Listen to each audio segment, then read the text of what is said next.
आप देख रहे हैं एशिया न्यूज़। मैं हूं बादशाह खान। हमारे साथ जो शख्स बैठे हैं, आप इनको तस्वीर से पहचान चुके होंगे और जान भी चुके होंगे। मौलाना तहज़ीबुल हसन रिजवी साहब हैं और शिया बिरादरी के धर्म गुरु हैं और मस्जिद जाफरिया के खतीब व इमाम हैं। आज पूरी दुनिया जिस गम के साथ जी रही है, हम बात कर रहे हैं आयतुल्लाह खोमैनी साहब की, जिनकी वफ़ात हो चुकी है और इसराइल और अमेरिका के अटैक के बाद खाड़ी देश में जिस तरह से जंग छिड़ी हुई है, इस मुद्दे को लेकर आज हमारे स्टूडियो में सबसे पहली बात कि आपके सुप्रीम लीडर अब इस दुनिया में नहीं है। सबसे पहला प्रतिक्रिया आपका क्या है? देखिए, आयतुल्लाह खामनाई को मरहूम कहते हुए ज़ुबान लरज़ रही है, दिल काँप रहा है। आयतुल्लाह खामनाई किसी एक कौम, एक मज़हब, एक मसलक के रहनुमा नहीं थे, बल्कि मज़लूमों की आवाज़ बन कर के वो उभरे थे। आयतुल्लाह खामनाई की वफ़ात से सिर्फ हमारा दिल नहीं रो रहा है, इंसानियत रो रही है। और वो लोग रो रहे हैं जिन्होंने आयतुल्लाह खामनाई को कभी दूर दूर से देखा नहीं था। और आयतुल्लाह खामनाई के पीछे बस एक शर्फ है कि एक मरतबा हम लोग ईरान के सफ़र पर थे तो तेहरान में नमाज जुमा अदा करने का मौका हम लोगों को मिला। अच्छा। और उनके खुतबे सुनने का सामने से एक मौका मिला। मगर क्या जुरतमंदाना इक़दाम था, जुरतमंदाना खुतबा था।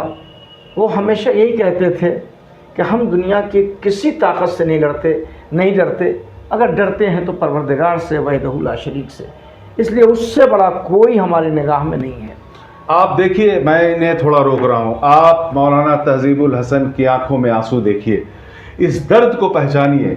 ये दर्द पूरे हिंदुस्तान में, या वो कश्मीर हो, लखनऊ हो, रांची हो, या कहीं भी हो, या कोलकाता हो, हर जगह उनकी याद में आंसू बहाए जा रहे हैं। देखिए, इनकी इस बात को आप देखिए कि इनकी आंखों में आंसू इसलिए आई कि इन्होंने कहा कि मरहूम इनकी ज़बान से बोला नहीं जाता। बताइए। आयतुल्लाह खामनाई उस शख्सियत का नाम था कि जिन्होंने हमेशा मिल्लत इस्लामिया को इस बात की दावत दी कि ख़बरदार बंटना नहीं, कलमे की बुनियाद पे तुम एक रहना।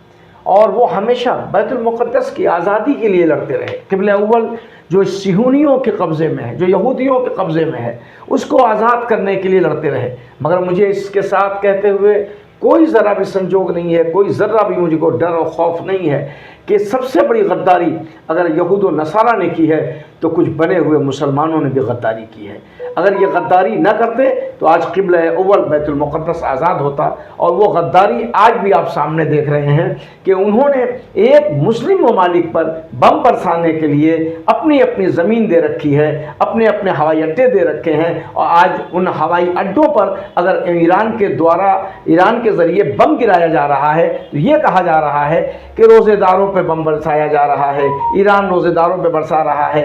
क्या उस दिन नहीं सोचा था कि ईरान में भी रोज़ेदार हैं, ईरान में भी कुरान पढ़ने वाले हैं, ईरान में भी अल्लाह को याद करने वाले हैं? उस वक्त ये सोचा गया होता, तब आज आप ये इल्ज़ाम दे सकते थे। बिल्कुल बिल्कुल सही बात है। एक जो बहुत अहम सवाल है जो वो ये है कि जिस तरह से 35 साल से आप देखिए, सभी जानते हैं कि जो मुस्लिम कंट्री जितनी भी है, सभी को यूनाइट करने की कोशिश उनकी देखी गई है, ये सभी जानते हैं।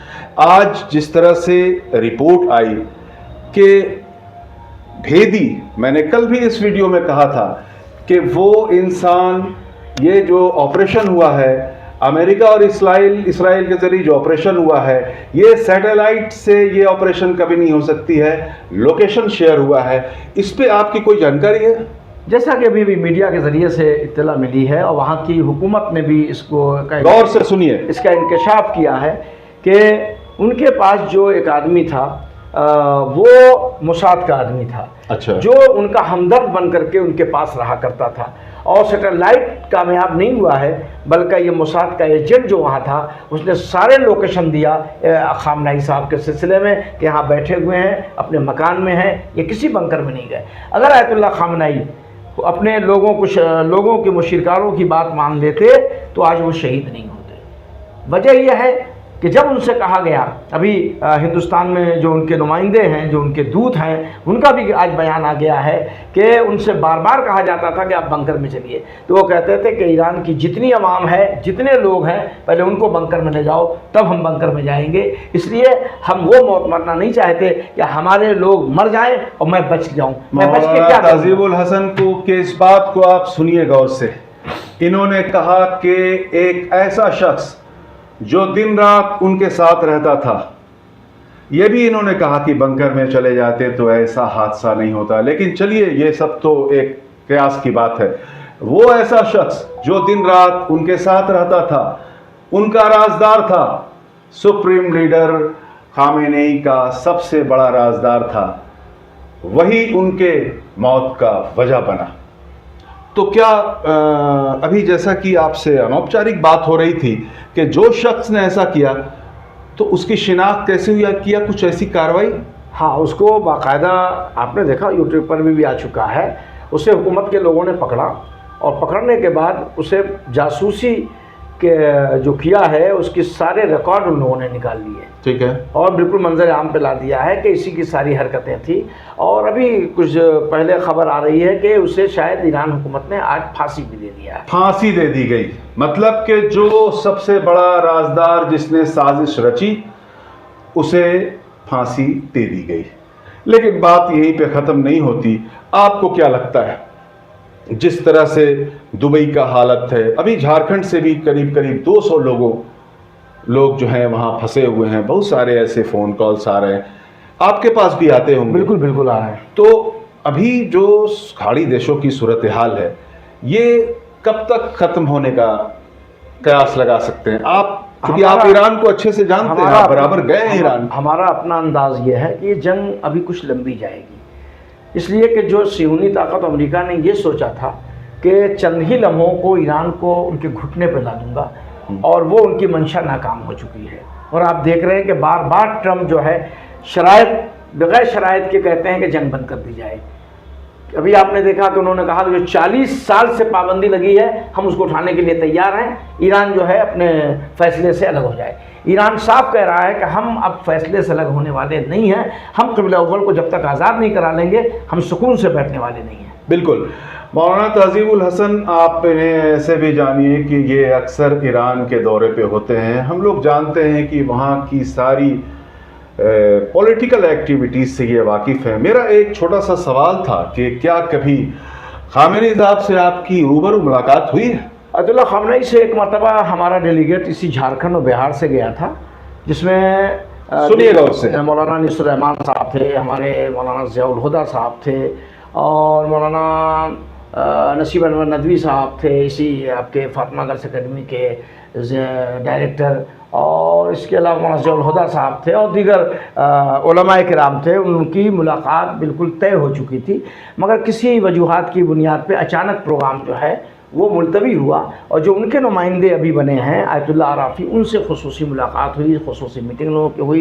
एक मरतबा मुझे भी ईरान में जो है तेहरान में नमाज़ पढ़ने का मौका बहरहाल हासिल हुआ, और बहुत बड़ा मजमा, बहुत बड़ी जम्मे गफ़ीर होती है उनके साथ, और वो एक मंज़र होता है। और जब पता चलता था कि खामनेई साहब नमाज़ पढ़ाएंगे, तो लोग दूर दूर से 200-200 किलोमीटर से 250 किलोमीटर से लोग जुमा पढ़ने आते थे, क्योंकि उनका खुतबा, उनका वाज जो था, वो कभी भी आप देख करके पूरी हिस्ट्री आप उठा के देख लें, उन्होंने कभी सिर्फ शियों को खिताब नहीं किया, उम्मत मुस्लिमा को खिताब किया है, और हमेशा इस बात पर जोर दिया है कि हर उन चीज़ों से बचा जाए जिससे मिल्लत में इंतशार पैदा हो, मुसलमानों में इंतशार पैदा हो। यहाँ तक वो हिंदुस्तान की बात जब आई है, तो हिंदुस्तान से वो बहुत मोहब्बत रखते थे, हिंदुस्तान को बहुत अजीज रखते थे। ये सवाल बहुत ज़रूरी था, और इसका जवाब ताजीबुल हसन साहब ने दिया कि हिंदुस्तान से उन्हें बेहद लगाव था, और हिंदुस्तान वो आ भी चुके हैं, 2-2 मरतबा आए हैं।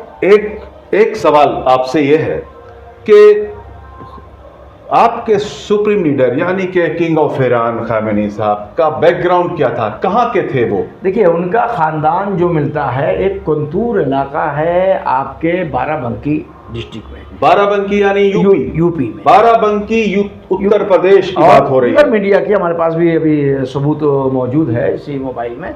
1800 ईस्वी के दरमियान जो है उनके जद जो है, जो उनके बुजुर्ग थे, वो इराक गए और इराक से फिर वो लोग जो है वहाँ ईरान में शिफ्ट हुए। और इमाम खुमैनी का जो संबंध था, जो ताल्लुक़ था, वो इसी बाराबंकी से था। यानी ये सब ख़ानदान जो है इमाम खुमैनी का वो यहीं का था और ये इमाम खुमैनी के नुमाइंदे थे, दूत थे। मतलब ये हुआ कि supreme leader Khamenei Uttar Pradesh के बाराबंकी के थे, इराक गए, उसके बाद फिर वो वहाँ के बाशिंदे हुए ईरान के। एक चीज़ क्या है कि आज रांची के शहरों में देखा गया कि आप लोग तख्ती लगाकर कुछ एहतजाज कर रहे थे, उसके बारे में बताएं, क्या था ये? देखिए, आज सबसे बड़ी अपील ये है कि तमाम प्रोडक्ट जो इसराइल और अमेरिका की कंपनी के हैं उसका बहिष्कार करना चाहिए। इसलिए कि ये मज़हब का दुश्मन नहीं है अमेरिका इसराइल, ये हम गलत क्यों कहें कि मुसलमानों से दुश्मन, ये इंसानों का दुश्मन है। लिहाजा इंसानियत का दीनी इंसानियत का अपना कर्तव्य और फरीज़ा बनता है, वो चाहे हिंदू हो, मुसलमान हो, कोई भी हो, उसको ये चाहिए कि अमेरिका और इसराइल के प्रोडक्ट को जो है वो बिल्कुल लेना बंद कर दे, उसकी चीज़ों को मिसमार कर दे, उसे ज़मीन पे गिरा दे, उसे इस्तेमाल करना छोड़ दे, इसलिए कि वो पैसा हमसे कमाता है, इंसानियत का कत्ल करता है। इसी का हम लोग बहिष्कार करने के लिए आज जो है हम लोगों ने सैनिक मार्केट में इस सिलसिले का एहतजाज किया। मतलब रांची में आज जो एहतजाज किया गया उसमें ये था कि अमेरिका और इसराइल के प्रोडक्ट को यहाँ के लोग, मतलब आप तो मुसलमानों की बात कर रहे हैं, यहाँ के मुसलमान, भारत के मुसलमान, रांची के और झारखंड के मुसलमान इस्तेमाल नहीं करें, उसका बायकॉट करें। तो आप सबसे पहले आज इस वीडियो में आपने देखा मौलाना तहजीबुल हसन के आँखों के आंसू, उनके दर्द को देखा, और ये आंसू पूरी दुनिया बहा रही है। आपको इस खाड़ी देशों के अगले कड़ी में हम आपको बताएंगे कि अगली पेशकश हमारी क्या होगी। आप बने रहिए एशिया न्यूज़ के साथ। शुक्रिया।